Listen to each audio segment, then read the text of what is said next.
يعني لو نظرنا في كتاب الله جل وعلا: الحمد لله رب العالمين الرحمن الرحيم مالك يوم الدين إياك نعبد وإياك نستعين، بعد ما يحمد الله جل وعلا المصلي ثم يعني بمعنى أثنى عليه، ثم مجد الله جل وعلا. عندما يقول العبد في الصلاة الحمد لله رب العالمين، ماذا يقول الله؟ حمدني عبدي. الرحمن الرحيم أثنى علي عبدي. مالك يوم الدين مجدني عبدي. ثم يقول إياك نعبد وإياك، وهذه الكلمة حقيقة عظيمة جدا، وهي كلمة العبودية. إياك نستعين، ولذلك هنا قرر أيضا ونستعينه. إذا كان في الكتاب والسنة، في الكتاب إياك نعبد وإياك نستعين، وفي السنة نستعينه، تقرر هذا الأصل عند أهل السنة والجماعة. لذلك قال في حديث ابن عباس: إذا استعنت فاستعن بالله. وهذه الاستعانة تشمل الأمرين: الأمر الديني أن تستعين على تحقيق أمورك أعمالك الدينية، وكذلك تستعين بالله جل وعلا لتحقيق أعمالك الدنيوية. فإذا استعنت بالله فالله جل وعلا خير معين لك في دينك وفي دنيا، لأن النعم التي أنعم الله جل وعلا بها على هذه الأمة تنقسم إلى قسمين: النعمة الأولى هي النعمة الدينية، اثنين هي النعمة الدنيوية. والنعمة حقيقة الدينية هي أفضل وأجل من النعم الدنيوية، ولذلك ينبغي على المسلم أن يؤثر أعمال الدين على الدنيا. بارك الله فيكم. حقيقة شيخ الإسلام ابن القيم ألف كتاب 3 مجلدات كبير واسع في تحقيق إياك نعبد، سماه مدارج السالكين. ينبغي حقيقة على كل طالب علم يعني له همة عالية في طلب العلم أن حقيقة يقتني هذا الكتاب ويتدارسه ويعلم ما فيه من العلوم، لأنه لا يفهم حقيقة إياك نعبد وإياك نستعين حتى يقرأ هذا الكتاب الماتع الطيب. وجاء في فضلها ابن القيم في فضل إياك قال أن الله جل وعلا أنزل 114 كتابا، جمع هذه الكتب وين؟ في القرآن، ثم جمع القرآن وين؟ في المحكم، ثم جمع المحكم في أم الكتاب الفاتحة، قال ثم جمع علوم الفاتحة وين؟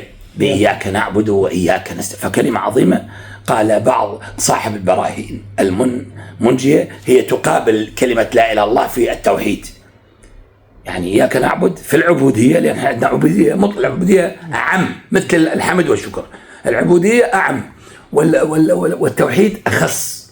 لذلك أصبح التوحيد شرط في العبادة. التوحيد كما أن الطهارة شرط في صحة الصلاة، أصبح التوحيد لأنه خاص شرط في صحة العبادة. فأي عبادة لم تبنى على العقيدة الصحيحة وعلى التوحيد فهذه من الأعمال التي تذهب أدراج الرياح ولا ينتفع بها المسلم. بارك الله فيكم. ونستغفره. وفضيلة الاستخبار تكلمنا عنها في درس التبيان، فضيلة عظيمة يعني. ولذلك أفرد الإمام النووي رحمه الله بابا في رياض الصالحين سماه باب الاستغفار. وهناك دعاء للنبي صلى الله عليه وسلم يسمى سيد الاستغفار: اللهم أنت ربي لا إله إلا أنت خلقتني وأنا عبدك وأنا على عهدك ووعدك ما استطع أعوذ بك من شر ما صنعت، أبوء لك بنعمتك علي وأبوء بذنبي فاغفر لي فإنه لا يغفر الذنوب. من قرأ هذا الدعاء صباحا ثم مات إلى الجنة، ثم من قرأه مساء ثم مات. إذن هذا من أهم الأدعية. وهناك دعاء: أستغفر الله الذي لا إله إلا هو الحي القيوم وأتوب إليه. هذا الدعاء طبعا ورد عند الإمام النووي أن تقوله 3 مرات، وهذه الرواية ضعيفة، لكن تقوله مرة واحدة غفر لك ذنبك ولو كان مثل زبد البحر. مثل زبد البحر، شايفين أنتم زبد البحر.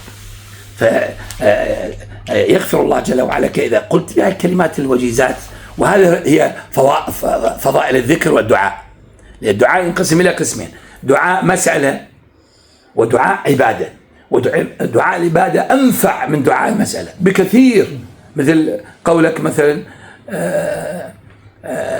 لا الله في يوم عرفة: لا الله وحده لا شريك له له الملك وله الحمد وهو على كل شيء قدير. هذا النبي قال: خير ما قلت أنا والنبيين من قبلي، ثم ذكر الدعاء وهو يسمى دعاء عرفة. ومثل أدعية المسألة إن دعاء أمنا عائشة في ليلة القدر: اللهم إنك عفو تحب العفو فاعف عني. في رواية أيضا صحيحة لكن هذه أقوى. اللهم إنك عفو كريم تحب العفو فاعف عني. ثم ذكر الاستعاذة: ونعوذ بالله من شرور أنفسنا من شر النفس. كان النبي صلى الله عليه وسلم في أدعية الصباح والمساء يستعيذ بالله من شر نفسه. والشر النفس أحيانا أخطر على الإنسان من الشيطان، فينبغي عليه أن يحذر النفس. تحب الدعاء وتحب الراحة وتحب الونسة وتحب الرقص وتحب الشهوات والعياذ بالله. يعني وصفوها منهم ابن القيم كالأسود الرابضة في عرينها. شلون أسد رابض؟ شنو يهيجوا؟ الغناء والطرب والدف يهيج هذه الأسود، يحركها من مكانها إلى الشبهات أولا وإلى الشهوات ثانيا. وأخطر الأمراض التي تصيب هذه النفس هي إيش؟ الشبهات، ثم إيش تليها؟ الشهوات. أخطر مرضين، وكل الأمراض الأخرى تبنى على هذين المرضين الخطيرين، نسأل الله العفو والعافية. فينبغي على المسلم حقيقة أن يستغفر الله كما أنه يستغفر الله ويحافظ على الاستغفار. وابن عمر يقول: كنا نعود إلى رسول الله صلى الله عليه وسلم في المجلس واحد يقول: رب اغفر لي وتب علي إنك أنت التواب.